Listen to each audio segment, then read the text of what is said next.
Imagine a world where people worshipped hundreds of violent gods and believed their only fate was to serve those gods like slaves. Then one man stood up and told the entire world that they were wrong about everything they believed. Long before the rise of the great empires we know today, a lonely priest wandered the dusty plains of ancient Persia. He carried a message so dangerous and so different that it almost cost him his life in the early days. This man was Zoroaster, and he was the first person in history to tell us that we have a choice between good and evil. Today, we are going to pull back the curtain on the lost prophet who shaped every major religion you have ever heard of. We will explore how his visions changed the way billions of people think about God and the devil and the end of the world. To understand Zoroaster, we have to travel back 3,500 years to the harsh lands of Central Asia. The people here were nomads who lived by the sword and moved their cattle across the endless grasslands of the steppe. They worshipped gods of the storm and gods of the hunt, and they believed these gods were often angry and hungry for blood. Life was short and brutal for these people, and they lived in constant fear of their neighbors and the elements around them. Zoroaster was born into this world as a priest, but he could not accept the constant violence he saw around him. He watched as powerful men used religion to justify stealing and killing, and he felt a deep emptiness in his soul. He spent many years asking why the world was so broken and why people chose to be so cruel to one another. History Memory Chronicles is dedicated to uncovering these deep mysteries of the past that still affect our lives today. If you enjoy learning about the hidden figures who built our civilization, please subscribe to History Memory Chronicles right now.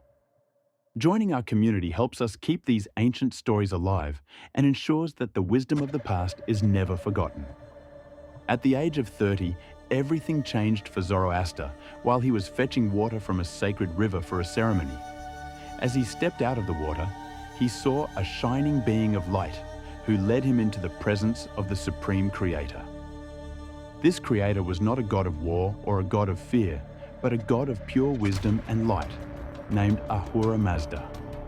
Ahura Mazda told Zoroaster that he was the only true God and that all the other gods people worshipped were actually demons. This was a massive shock to the ancient world because people had never heard of a single god who was only good. Before this moment, people believed that gods were like humans who could be both very kind and very mean at the same time. Zoroaster learned that Ahura Mazda created the universe to be a place of perfect order and truth, which he called Asha. But there was a problem because an opposing force of darkness and lies existed called Angra Mainyu, who wanted to destroy everything. This was not a second god, but a parasitic shadow that tried to ruin every beautiful thing that the Creator made. Zoroaster taught that the world is a giant battlefield where these two forces are locked in a struggle that lasts for thousands of years. He explained that evil exists because humans have the freedom to choose between the path of truth and the path of the lie. This was the first time in history that a religious leader gave humans the power to determine their own spiritual destiny. The cosmic struggle was divided between the Holy Spirit called Angra Mainyu and the destructive spirit called Angra Mainyu. Every time you tell the truth or help a person in need, you are giving strength to the light of the Creator. Every time you tell a lie or hurt someone, you are helping the darkness spread across the face of the earth. Zoroaster gave his followers a simple code to live, by which was good thoughts and good words and good deeds. He believed that even a very small act of kindness could help defeat the great darkness that was trying to eat the world. This was the first time a religion focused on how a person actually lived their life, rather than just making bloody sacrifices. Zoroaster said that we are not slaves to the gods, but we are partners with the Creator in the fight for a better world. This idea of personal responsibility was a massive shift that would eventually travel across the entire globe to many cultures. It meant that no matter how poor or weak a person was, they still had a very important role to play in the universe.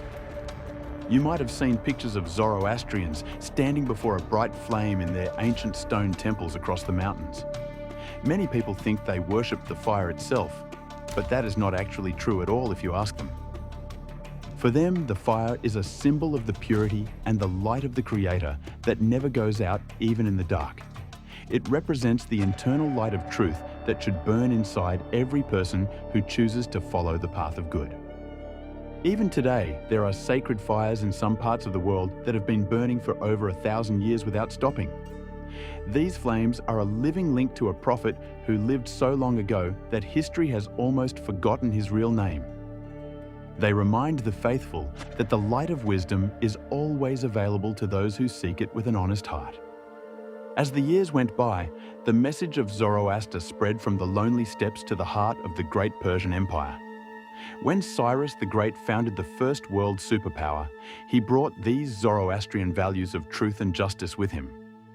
Cyrus was famous for letting conquered people go home and worship their own gods, which was completely unheard of at the time.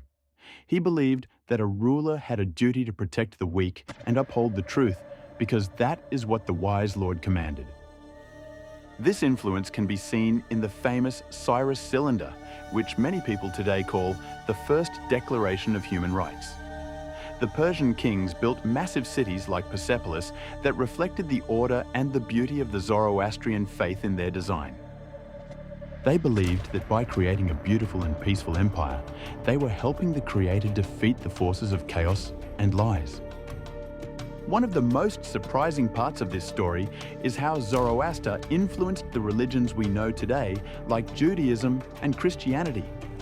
When the Jewish people were held captive in Babylon, it was the Persian king Cyrus who finally set them free and sent them home.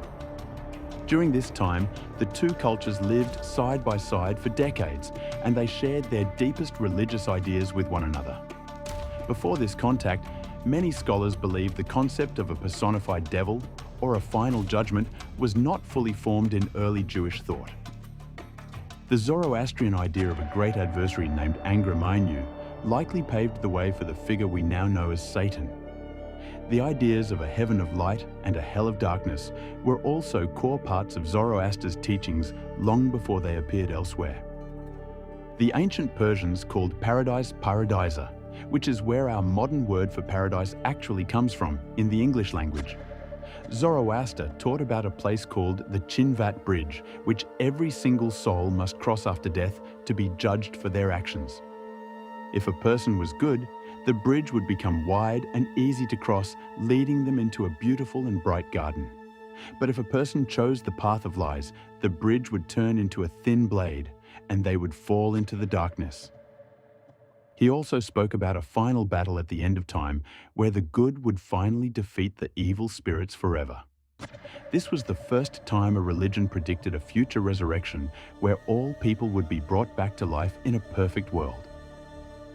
This concept of the end of the world influenced the books of Daniel and Revelation in the Bible in very profound ways. Zoroaster also spoke of 6 divine beings called the Amesha Spentas, who were like different parts of the Creator's personality. They represented things like a good mind and perfect rule and health, and even the idea of immortality for the soul. These beings acted as messengers and protectors, which very closely mirrors the roles of the archangels in later religions like Islam. Each one was also connected to a part of the physical world like the water or the plants or the animals in the field. This made the religion very focused on taking care of nature because the world was seen as a sacred gift from the Creator. Zoroastrians were perhaps the world's first environmentalists because they believed that polluting the earth was a sin against the Creator. They taught that we must keep the water and the soil clean because they are the tools we use to fight against the darkness. Despite its great success, the religion of Zoroaster eventually faced a series of terrible challenges that nearly wiped it out of existence. When Alexander the Great conquered Persia, he burned the great libraries and killed many of the priests who held the sacred traditions. The people called him Alexander the Accursed because he tried to destroy the heart of their culture and their sacred books. Much of the ancient knowledge was lost during this time because it was mostly passed down by memory from one priest to another. Centuries later, the Arab conquests brought a new religion to Persia, and the Zoroastrians faced a difficult choice to convert or leave. Many of them fled to the shores of India, where they became known as the Parsis, and they have lived there ever since. They carried their sacred books and their eternal fires across the sea to ensure their faith would never die in the waves. The words of Zoroaster himself are preserved in a series of ancient hymns known to the world as the Gathas. These are some of the oldest pieces of literature in the world, and they give us a direct window into the mind of the prophet. In these verses, he talks about his personal struggles and his doubts and his deep and lasting love for the truth. He asks the Creator difficult questions about why the world is full of suffering and how we can find true peace of mind. The language of the Gathas is very ancient and complex, but the core message is still very easy for us to understand today. It is a call to stand up for what is right, even when everyone else around you is following the path of the lie. Today, there are fewer than 200,000 Zoroastrians left in the entire world, which is a very small number. Most of them live in India and Iran, but there are small and vibrant communities in North America and Europe as well. Even though their numbers are small, their influence is visible every single day in the way we think about right and wrong. Every time someone talks about the struggle between good and evil, or the hope for a better future, they are echoing Zoroaster. He was a man who looked at a dark and violent world and dared to believe that light was more powerful than the shadow. His legacy is not just in ancient books or ruins, but in the very foundation of how we see our place in the universe. We often think of history as a series of kings and wars, but the real history of humanity is the history of great ideas. One man in a remote corner of the ancient world had an idea that was so strong it traveled across oceans and through time. Zoroaster taught us that our choices matter more than we know, and that we have the power to change the world with our actions. He believed that the end of the story is not darkness, but a beautiful restoration where every broken thing is made whole again.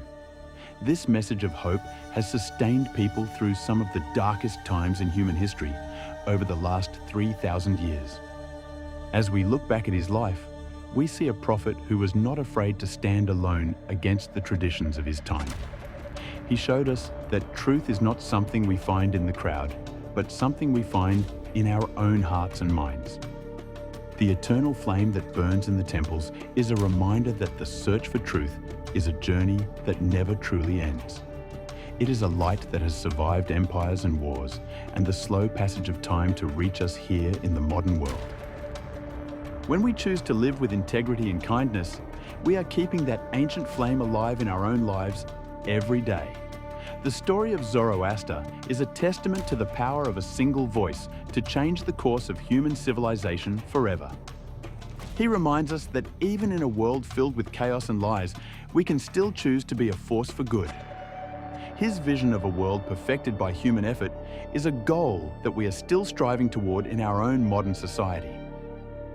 Whether we realize it or not, we are all walking the path that he laid out so many centuries ago in the mountains of Iran. The struggle between the truth and the lie continues in every heart and in every nation across the globe today.